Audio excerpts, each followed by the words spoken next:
guys, welcome back to my channel. It's Bloom today. Yung mga succulents natin guys is namulaklak na sila. Tingnan nyo guys, ang ganda ng mga rosette na form sa mga bulaklak nila guys. Ayan. Ito nag-start na din siya guys. Wow.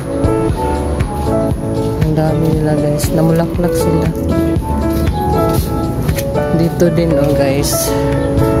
Wow, ang ganda. Namulaklak sila. Ang daming namulaklak dito guys. Yan, dito din siya. Yan. Namulaklak sila. Ang dami guys. Mga ito guys.